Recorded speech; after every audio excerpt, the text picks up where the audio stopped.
오늘 본문을 보면 바울이 여러 경로를 거쳐 로마에 도착하는 모습이 나오고 있습니다.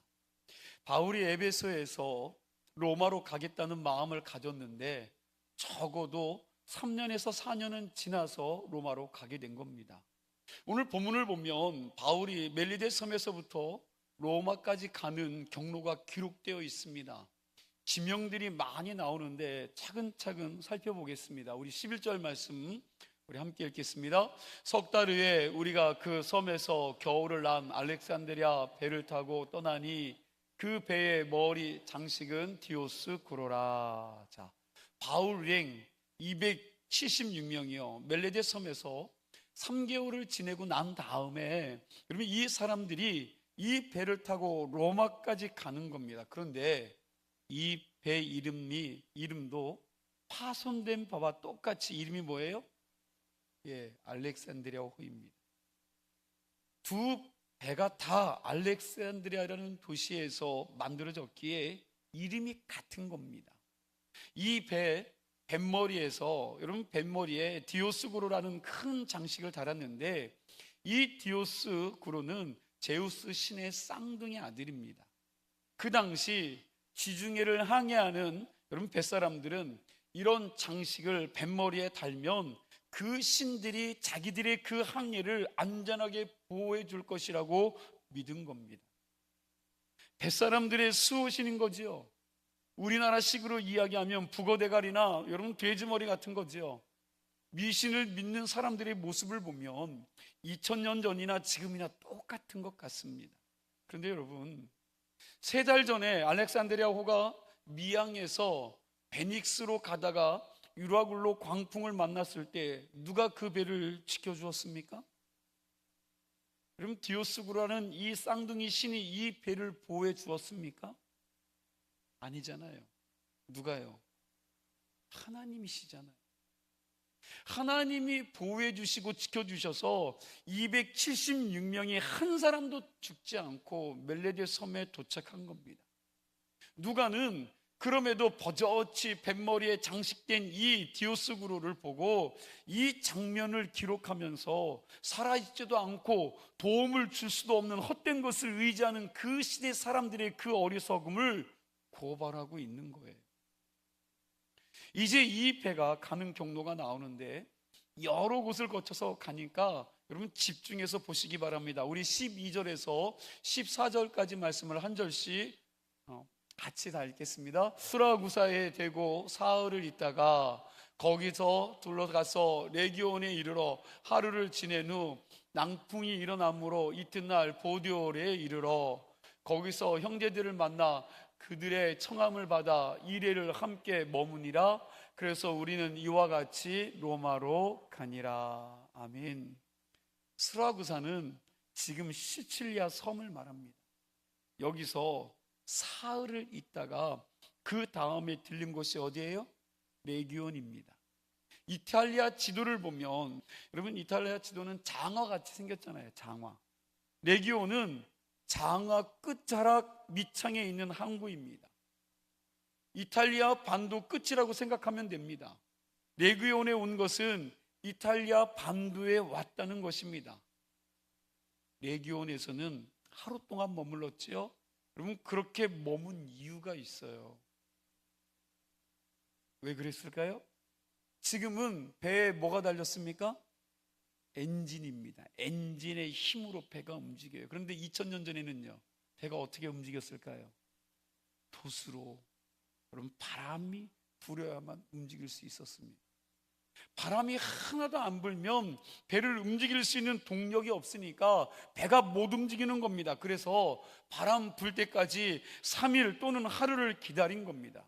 그렇게 해서 세 번째로 이동한 항구가 보디올입니다. 레기온에서 보디올까지 340km 정도입니다. 레기온을 굳이 우리나라식으로 이야기한다면 부산항이라고 할 수 있어요. 부산항이라고 생각하면 될 것 같습니다. 이 부산항에서 보디올 어디까지요? 인천항까지 생각하시면 됩니다. 그리고 로마는 뭘로요? 서울로 가기 위해서 여러분 그런 코스를 거친 겁니다. 보디올은 여러분, 지금의 나폴리입니다. 여기가 베르는 마지막 항로입니다. 14절 말씀을 보니까 이 아름다운 항구 보디올에서 형제들을 만나 일에, 다시 말하면 7일 동안 머물러 쉬었다고 말합니다. 보디올에서 7일 동안 쉬었다가 로마까지 가는 육로를 걸어서 이동했습니다. 보디올에서 로마까지는 120km 정도입니다. 그런데 15절 말씀 보니까 걸어서 가다가 두 곳을 또 들리는 것을 우리가 말씀을 통해 깨닫습니다. 우리 15절 말씀 함께 읽습니다. 그곳 형제들이 우리 소식을 듣고 아피오 광장과 트레이스 타베르네까지 맞으러 오니 바울이 그들을 보고 하나님께 감사하고 담대한 마음을 얻으니라. 아멘. 그럼 발음하기가 참 어려운 두 곳이 나와요. 아피오 광장이 나오고요, 트레이스 타베르네라는 그런 지명이 나옵니다. 아피오 광장은 로마에서 약 70km 정도 떨어진 곳이고요, 트레이스 타베르네는 로마에서 55km 정도 떨어진 지역입니다. 그러니까 바울이 보디올에서 로마로 걸어갈 때 로마에서 예수 믿는 형제들이요, 여기까지 마중을 나온 겁니다. 이 사람들은 바울이 고린도에서 쓴 편지 로마서를 받은 사람들입니다. 고린도에서 베베 집사를 통해서 바울이 쓴 이 로마서가 로마 교인들에게 전달이 되었습니다. 이 사람들이 바울 선생이 지금 보디올까지 와 있는데 곧 로마로 어떻게 해요? 갈 것이다라는 소식을 전달받고는 마중을 나온 겁니다. 그 소식을 듣고 너무 기뻐서 로마에서 70km나 되는 이 아피오 광장까지 걸어온 사람들도 있었고요, 55km가 되는 트레이스 타베르네까지 걸어온 거지요. 그러니까 로마에서 여러분 두 팀이 누구를 만나기 위해서? 바울을 만나기 위해서 마중 나온 겁니다. 바울이 이 사람들과 합류해서 로마로 들어간 겁니다. 이게 오늘 본문의 전체적인 내용입니다. 사도 바울이 로마에 대한 비전을 가지고는 있었지만 한 번도 가본 적이 없던 곳입니다. 소아시아 지역과 마게도니아 지역은요, 몇 번이나 왔다 갔다 했기에 바울을 통해서 예수 믿는 제자들이 많았습니다. 그러나 로마는 생전 처음입니다. 그렇지만 그럼 로마도 바울의 제자들이 있었습니다. 에베소에서 고린도에서 바울에게 훈련받은 사람들이 로마로 갔는데 그 숫자는 아주 미미했습니다. 이렇게 바울이 쓴 로마서 편지를 읽거나 그리고 이 바울의 제자들을 통해서 바울에 대한 이야기를 들은 성도들이 여러분 너무나도 귀하게 하나님께 쓰임받고 있는 이 바울이 로마로 들어온다는 그 소식을 듣고 이 먼 거리까지 마중 나와서 환영을 하고 같이 로마로 걸어가는 겁니다. 바울이 이 사람들을 통해서요, 큰 감동을 받았습니다. 15절 말씀을 보니까 바울이 그들을 보고 하나님께 감사하고 담대한 마음을 얻으니라. 바울은 자기가 로마로 온다는 그 소식을 듣고 50km, 70km가 넘는 길까지 와서 자기를 뜨겁게 맞아주는 이 믿음의 형제들을 보고요, 감격을 하는 겁니다. 그냥 마음이 울컥한 거예요. 그 마음이 그럼 감동을 먹은 거예요. 여러분, 그러지 않는 분들도 너무 많아요. 왜 그분이 우리 교회에 와야 돼? 왜 그 사람이 우리 교회에 와야 돼? 여러분, 엉뚱한 이야기 하는 사람들, 아예 교회에 접근도 못하게 하는 사람들도 많습니다. 그런데 어때요? 그럼 이 바울이 온다니까 마음이 설리는 사람들이 있던 거예요. 보고 싶은 사람들이 있어. 그를 맞이하고 싶은 사람들이. 그러니 그를 보면서 울컥한 거죠. 감동이 있는 거예요. 우리는 사도 바울을 보면 일 중심, 사역 중심, 사람으로 여러분 아주 강하고 담대하고 그냥 피도 눈물도 없는 그런 사람으로 생각을 합니다. 우리 교인들 중에 저한테 그렇게 이야기하시는 분들이 있더라고요. 일 중심, 사역 중심, 일밖에 몰라서 부목사들을 얼마나 힘들게 하는지 모른다고. 달달 볶는다고. 그냥 피 한 방울 안 날 것 같이 그냥 얼마나 괴롭히는지 모르겠다고. 제가 앉아있어도 다 듣고 있어요. 그렇게 이야기하는 분들이 있어요. 오늘 여러분 사도 바울을 보면 꼭 그런 사람 같아요. 강해요. 너무 강합니다. 그러니 그럼 피눈물이 큰에 나올 것 같지 않아요? 바울이 예루살렘으로 가기 전에 밀레도의 에베소 교회 리더들을 불러서 그들과 마지막 인사를 할 때 자기가, 여러분, 자기의 죽음을 생각하면서 그들에게 뭐라고 말합니까? 늘 말씀드렸죠. 이런 말씀이에요. 내가 이제 예루살렘으로 가는데 거기 가서 내가 무슨 일을 당할는지 모른다는 거지요. 내가 거기서 죽을 줄도 모른다. 그러나 나는 예수님께 받은 이 복음, 이 전하는 일에 있어서는 나의 생명조차도 조금 더 귀한 것으로 여기지 않겠노라 하고 에베소 교회 리더들과요 그런 이야기를 하고 눈물로 헤어졌습니다. 이걸 보면 여러분, 사도 바울이 굉장히 강하고 담대하고 두려움이 없는 사람처럼 보입니다. 그런데 여러분, 사도 바울이 정말 그런 사람이었을까요? 여러분, 정말 그런 사람입니까? 오늘 본문 15절 하반절 말씀에 보면 바울 역시 연약한 인간이라는 생각이 드는 거죠. 바울도 연약한 인간이었기에 하나님이 주신 사명 감당할 때 두려움이 있었고요, 외로움도 있었지만 성령의 도우심을 구하면서 한 걸음 한 걸음 앞으로 나아간 것입니다. 그러니까 바울은 두려움을 모르는 사람이 아니라 하나님의 말씀과 하나님이 주신 이 사명 앞에 자신을 죽이고 여러분 갔을 뿐이지, 바울 역시 두려움과 외로움을 느끼면서 살아가는 연약한 인간이라는 것입니다. 바울뿐만 아니라 여러분, 성경에 나오는 우리 믿음의 영웅들이 있습니다. 여러분, 그들 역시 겁없는 독불장군이 하나도 없습니다. 다 연약한 인간이었기에 하나님의 도우심과 하나님의 위로가 필요했던 사람들입니다. 우리는 이스라엘 백성들을 출애굽시킨 모세를 대단한 사람이라고 생각을 합니다. 모세는 정말 여러분 대단한 믿음의 영웅입니다. 모세가 200만 명이 넘는 이 이스라엘 백성들을 출애굽시켜서 가나안 땅으로 이끌기 위해서 몇 년간요, 40년 동안 온갖 고생을 했는데 이게 보통 사람이 할 수 있는 일이 아니에요. 우리가 그냥 성경 이야기로 읽고 이렇게 설교를 통해서 쉽게 듣지만 생각해 보세요. 여러분, 그 당시 200만 명을 이끄는 게 시스템이 하나도 없습니다. 여러분, 그 막막한 광야에서 그 많은 사람들을 1년과 2년도 아니고 몇 년요? 40년 동안 이끌었는데 이게 얼마나 힘든 일입니까? 오합지졸이죠. 말도 안 듣습니다. 그럼 무슨 말 하면 승질부터 내죠. 여러분, 모세는 정말 대단한 리더예요. 여러분, 이스라엘 백성들이 얼마나 골칫덩어리들이었습니까? 하나님이 애굽에 10가지 재앙을 내리셔서 자기들을 애굽에서 나올 때 칼 한 번 휘두르지 않고, 여러분, 전쟁 한 번 하지 않고 그들은 해방에 나왔습니다. 하나님이 홍해를 기적적으로 건너게 해주셨고요, 반석에서 물을 내시고 매일매일 하늘에서 뭐가 내려요? 수고하지 않고 땀 흘리지 않고 심지 않아도 만나를 내려주시고 그들의 가는 길을 기름기둥과 불기둥으로 하나님께서 인도해 주셨습니다. 그러면 여러분, 보통 그렇게 생각하신다면 우리가 뭘 해야 돼요? 감사해야 되지요. 순종해야 되지요. 하나님이 세운 지도자를 잘 따라야 되지 않겠습니까? 왜? 그를 통해서 하나님의 놀라운 역사가 일어나고 그들이 그 모세 때문에 엄청난 일들을 경험하니까 여러분, 그 리더에게 순종하면 됩니다. 그런데 조금만 힘이 들면 여러분, 지금까지 자기들을 여기까지 인도한 여러분 불꽃 같은 눈동자로 지켜주신 그 하나님의 은혜를 잃어버리고 여러분, 그들의 몸에 배어있는 습관입니다. 습관적으로 원망하고 불평하고 악담을 그냥 쏟아내기 일쑤였어요. 누가? 이스라엘 백성들.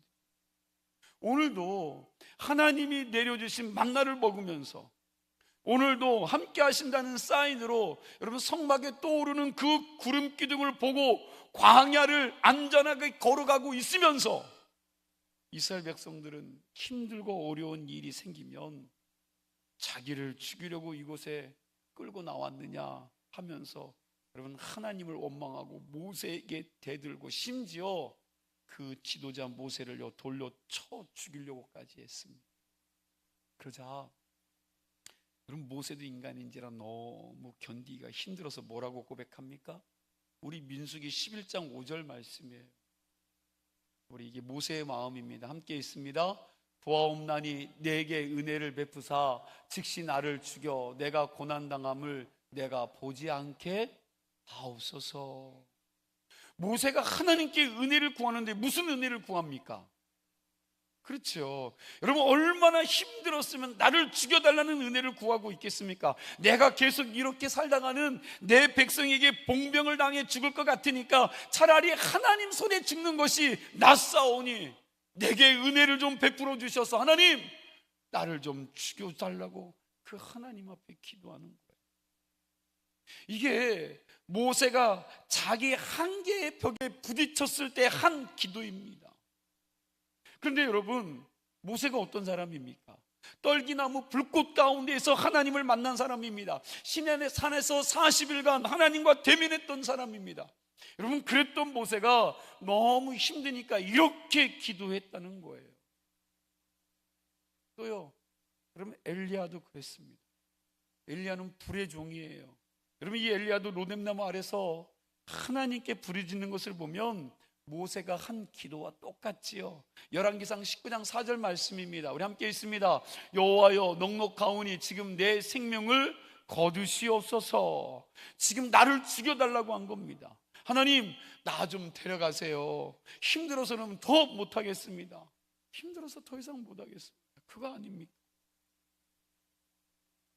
여러분, 이건 모세나 엘리야만 그런 것이 아니라 우리를 구원하러 이 땅에 오신 예수님도 십자가 사명을 감당하시는 그 시점 앞에서 너무너무 힘드시니까 이 고백을 하십니다. 마태복음 26장 38절 말씀이 함께 있습니다. 이에 말씀하시되 내 마음이 매우 고민하여 죽게 되었으니 너희는 여기 머물러 나와 함께 깨어 있으라 하시고, 자, 말씀이 육신이 되어 이 땅에 오신 예수님도 십자가 지는 사명 감당하는 것이 너무너무 힘드시니까 여러분, 제자들에게 이 고백을 하신 거죠. 제자들에게 뭐라고? 야, 함께 여기 머물면서 나를 위해서 기도해 달라고 부탁을 한 겁니다. 사랑하는 성도 여러분, 사명은 누구에게나 쉬운 것이 아니에요. 사명 감당하고 있는 자들은 쉽고 편하게 감당하고 있는 게 아니라는 겁니다. 사명자들은 죽음과 같은 고통이 있지만 하나님이 명하신 사명이기에 여러분, 피하지 않고 견디면서 감당하고 가는 거예요. 그들이 잘해서 능력이 있어서 힘이 있어가 아니라 하나님이 그 자리에서 그 일들을 감당하게 하시니까 그 일들을, 여러분, 기쁘고 즐거움도 있겠지만 여러분, 피나는 아픔이 있고요, 어려움이 있고요, 감당하고 싶지 않은 일들이 그 안에 있다고요. 그런데도 하나님 바라보며 견디고 가는 겁니다. 이렇게 모세와 엘리야가 힘들어서 죽기를 구하고 예수님조차도 너무 힘들어서 제자들에게 나와 같이 있게 해달라고 했을 때 하나님은 모세와 엘리야와 예수님을 위로해 주셨다는 거예요. 모세가 죽기를 구할 때 하나님은 지도자 될 만한 70명의 사람들을 붙여서 모세가 진 그 짐을 나누어 지게 했습니다. 이거 얼마나 감사한 일이에요. 짐을 같이 질 수 있는 사람이 있는 게 은혜지요. 엘리야도요, 죽기를 구할 때 하나님께서 천사를 보내셔서 그를 먹고 쉬게 하면서 위로해 주었습니다. 그리고 엘리야, 너만 홀로 남은 것이 아니라 내가 숨겨놓은 일꾼들 7,000명이 준비되어 있다는 것을 그에게 알려주셨습니다. 예수님도 그렇게 힘들어 하실 때 천사를 보내셔서 위로해 주시고 격려해 주셨습니다. 누가복음 22장 43절 말씀에 이렇게 말씀하고 있습니다. 천사가 하늘로부터 예수께 나타나 힘을 뭐 했어요? 더하더라. 여러분, 세상에는 독불장군이 없습니다. 모세와 엘리야도, 우리도 여러분, 우리와 성정이 아주 비슷하고 연약하였다라는 것입니다. 모세나 엘리야도 사명 감당하다가 힘드니까 나 좀 데려가 달라고 기도했는데, 여러분, 그리고 말씀이 육신이 되어 이 땅에 오신 이 예수님도 힘들다고 하셨는데, 여러분, 우리 같은 사람은 오죽하겠습니까? 여러분과 저는 오죽하겠어요. 우리가 모세나 엘리야 같이 믿음이 좋은 사람도 아닌데 인생 살아가면서 정말 고달프고 힘든 일들을 만났을 때 여러분, 다 내려놓고 싶은 마음이 왜 없겠습니까? 인생 살면서 너무 힘든 일을 만나 내 힘으로 도저히 감당할 수 없다고 생각될 때 한쪽 마음에서는요, 죽고 싶은 생각이 들기도 하잖아요. 그러나 우리가 그때 여러분 놓지 말아야 될 것이 있습니다. 하나님은 우리가 힘들어서 죽겠다고 할 때 우리를 고와 같이 그냥 내버려 두신 분이 아니라는 겁니다. 믿으십니까? 하나님은 우리의 힘든 모습을 보고만 계신 분이 아니십니다. 우리가 이 사실을 놓치지 말아야 합니다. 여러분, 하나님은 위로의 하나님이십니다. 우리가 힘들어할 때 하나님은 말씀을 통해서 당신의 음성을 들려주시고 우리를 도울 사람들을 붙여주시고 갈 길을 열어주셔서 여러분 우리로 위로해 주시는 하나님이신 줄로 믿으시기 바랍니다. 이 사실 믿으셔야 돼요. 모세와 엘리야가 죽을 만큼 힘들어할 때 위로해 주신 하나님께서 바울에게도 똑같은 위로를 주셨습니다. 예루살렘에서는 자기 동족 유대인들에게 여러분 죽을 고비를 당하고 있는 이 바울에게 나타나셔서 위로의 말씀을 주셨습니다. 바울아, 담대하라. 네가 지금 예루살렘에서 나의 일을 증언한 것처럼 너 로마에 가서도 증언해야 될 것이다 라고요. 여러분, 로마 가는 그 지중해 폭풍 가운데에서도 하나님은 바울을 위로해 주신 거예요. 걱정하지 마라. 너는 가이사랴 앞에 가서 복음 전해야 되니까 죽지 않는다. 그리고 지금 너와 같이 있는 이 276명도 죽지 않는다.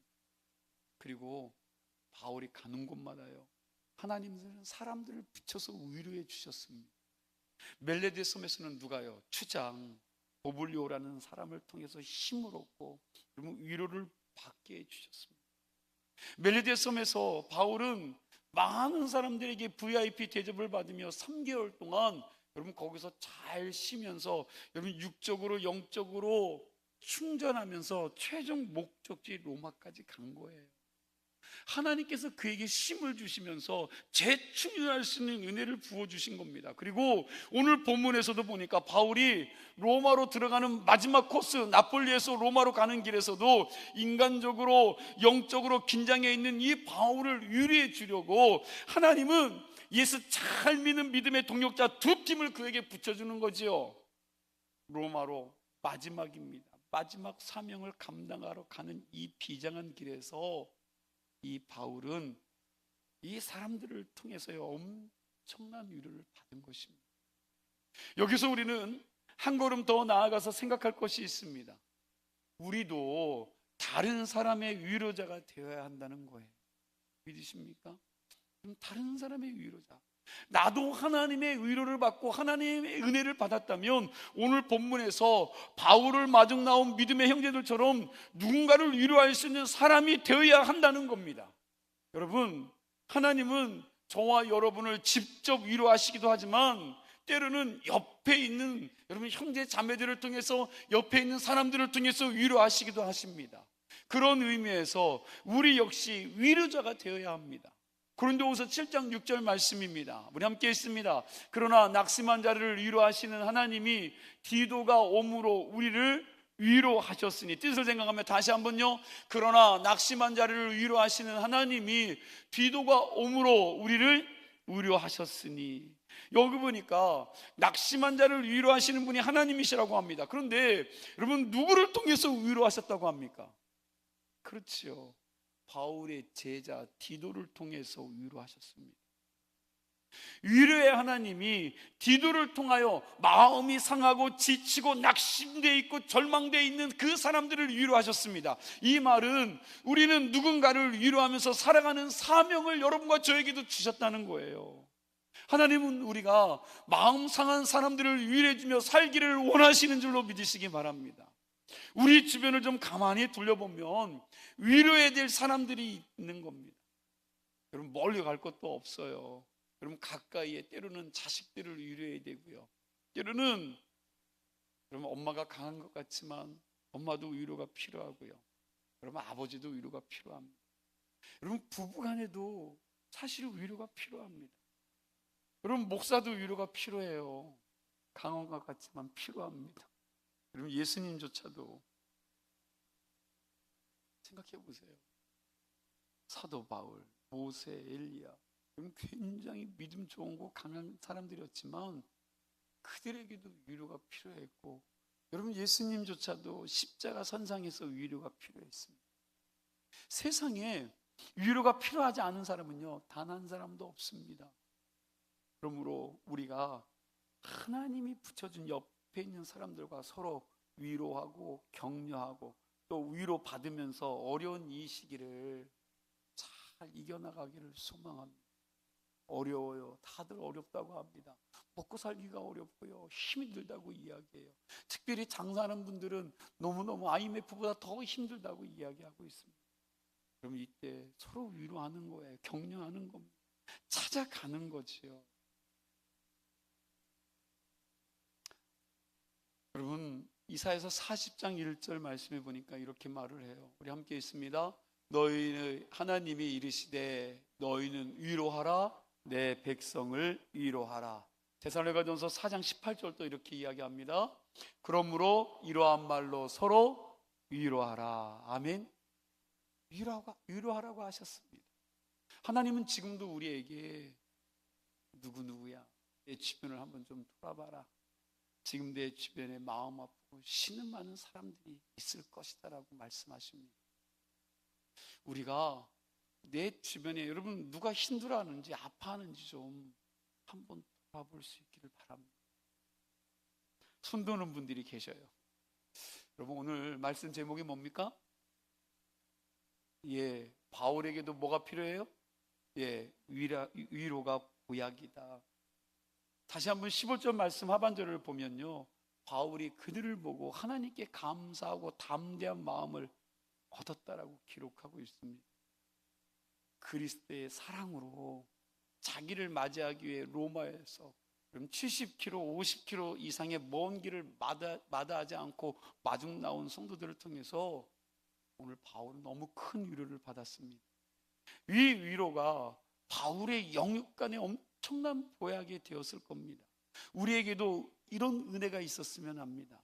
여러분의 위로도 누군가에게 엄청난 보약이 될 것입니다. 먼저 저와 여러분들에게 삶 속에서 하나님의 위로하심이 있기를 바라고요. 그리고 나도 주변에 힘든 사람들에게 소망을 주는 위로자들이 다 되시기를 축복합니다.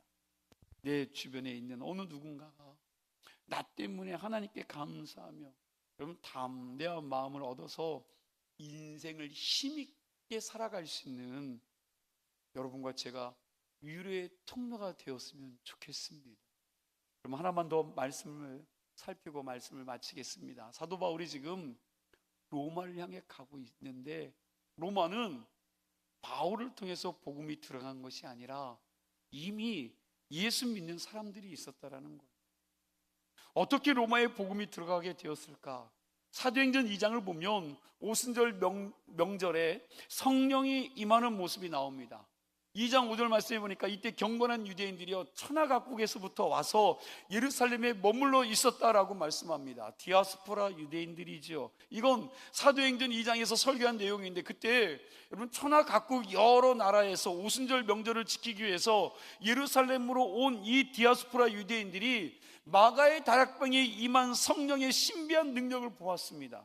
마가의 다락방에 하나님의 성령이 임하니까 이 갈릴리 사람들이요 각 나라 말로 방언을 하는 것입니다. 그러다 보니 여러분 10개국 이상에서 온 사람들이 동시에 여러분 통역할 필요가 없어요. 그들이 방언을 각 나라 말로 하는데 성령의 능력을 받은 사람들이 각 나라 방언을 하면서 하나님을 찬양하고 하나님을 높이고 크게 그 하나님의 복음을 전하니까 이 각 나라에서 온 이 디아스포라 유대인들이요 그들이 하는 말을 자기 나라 말로 듣고 놀란 겁니다.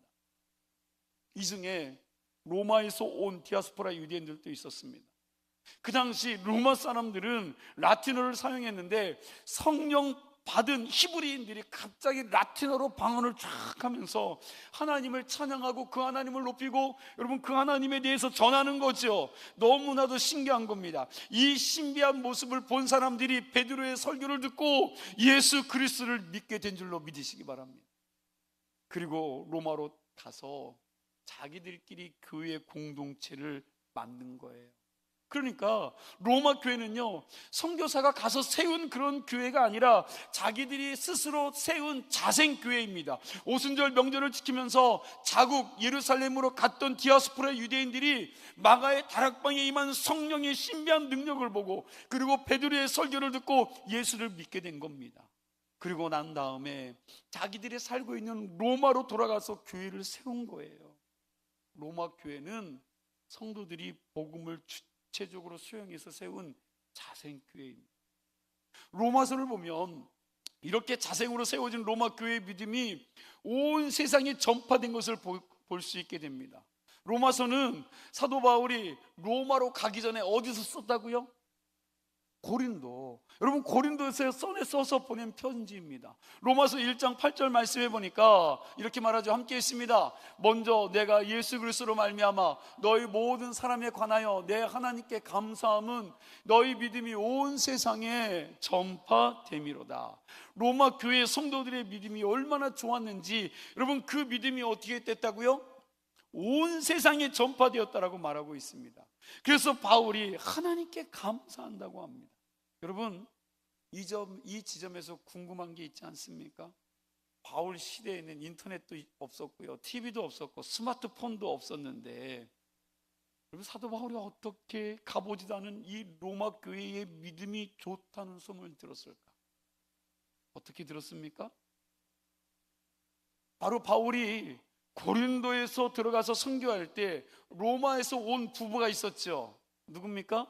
브루스길라와 아굴라 부부를 만나 이 사람들과 같이 일하면서 여러분 이야기하는데, 로마의 교회에 대한 이야기를 그들을 통해 자세하게 들은 겁니다.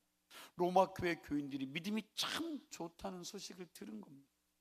사실 이때부터 바울이요, 로마에 가고 싶었던 겁니다. 바울이 에베소에서 로마에 가겠다고 말했지만, 그러나 에베소 이전에 고린도에서부터 그는 이 부부를 통해서 들은 그 로마를 가고자 하는 마음이 있었던 겁니다.